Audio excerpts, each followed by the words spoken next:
اهلا بيكم في حلقة جديدة من شرح السي شارب. طبعا لو اول مرة تشوفنا يشرفنا ان انت تتابعنا وتروح تتفرج على الحلقات اللي فاتت.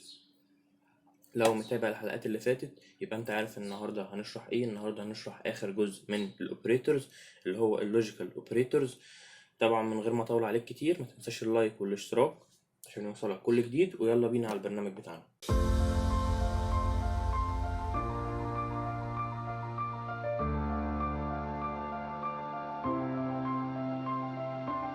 طبعا احنا وصلنا للبرنامج بتاعنا، فهنتكلم عن ايه؟ هنتكلم عن 3 حاجات اللي هما بيكونوا اللوجيكال اوبريتورز.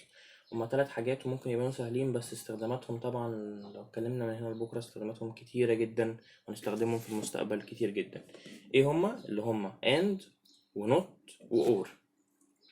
عشان نفهم هما ايه هنعمل 2 variable. مثلا لو قلنا بايت، نعملهم مثلا نسميهم ونديها قيمة 9، ونعمل ار ونديها قيمة 6. تمام. ونروح جايين هنا نقول له console write line، ده الاختصار طبعا اللي احنا بنقوله CW، بعد كده دبل تاب.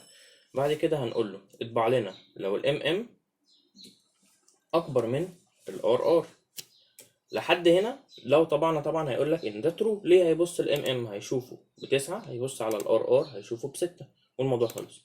هنا تيجي بقى لازمة أداة الربط اللي هي الأند اللي احنا كنا لسه بنتكلم عليه، ونقول له ار نقول مثلا اكبر من 5. طبعا لو احنا جينا نعمل دي اسمها كنترول F5، طبيعي ان هو هيقول لك ترو. ليه طبيعي هيقول لك ترو؟ هو بالنسبه له دلوقتي اهي ترو. هنا 9 والار 6، فالام اكبر، والار اكبر من ال5. ايه بقى لازمه اند دي؟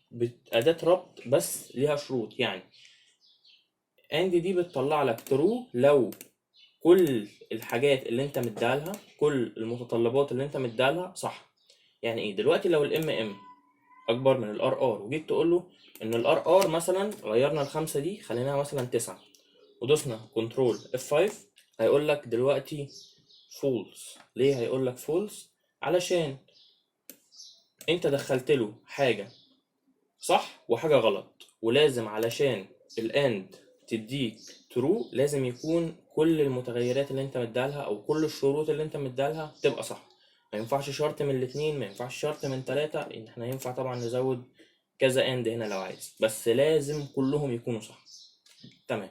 دلوقتي لو جينا نشيل دي، شلنا الاند دي ونحط مكانها اور. الاور علامتها اطلعها لك بره عشان تشوفها، علامتها عامله كده بالظبط، دي الاور. تمام.